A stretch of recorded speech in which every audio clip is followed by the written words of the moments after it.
కొంతమంది కన్సల్టెన్సీస్ అర్ధరాత్రి, అపరాత్రి పిల్లల్ని బెదిరించి, మీరు ఫీజు కట్టకపోతే అంటే ఏంటి fee? Hostel mess fee. Okay. కట్టకపోతే మిమ్మల్ని వెళ్ళగొడతామని చెప్పి బెదిరిస్తున్నారు కొన్ని చోట్ల అని చెప్పి. అక్కడ పిల్లలు ఏం చేస్తారండి? అవును. ఇలాంటి రిపోర్ట్స్ వచ్చినప్పుడు అసలు కన్సల్టెన్సీని నమ్మాలా లేదా అని ఒక డౌట్ వస్తుంది. కరెక్టా కాదా? అవును మేడం. కరెక్టే మేడం. నాకు గూడా ఇది నోటీస్ వచ్చింది.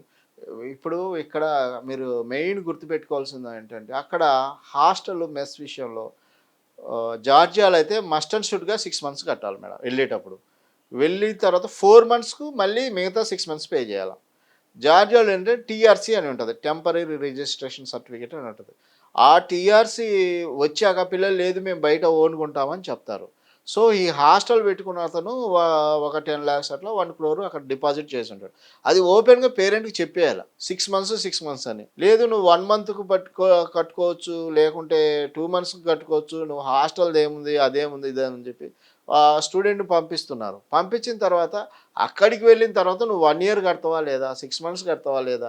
నైట్ పూట ఈవెన్ బౌన్సర్స్‌ని తీసుకెళ్ళి 10 వాళ్ళకు జార్జియాలో 10:30 అంటే ఇక్కడ 12 అవుతుంది. బౌన్సర్స్‌ని తీసుకెళ్ళి ఆ పిల్లలను లేపి మీరు మెస్ ఫీజు కట్టలేదు. మీరు 1 ఇయర్ మెస్ ఫీజు కట్టాల్సిందే. కడతారా ఇప్పుడు బయట పడేయమంటారా? అక్కడి నుంచి స్టూడెంట్స్ వాళ్ళు ఏడ్చుకుంటా మళ్ళీ ఇక్కడ పేరెంట్స్‌కి కాల్స్ చేయటం.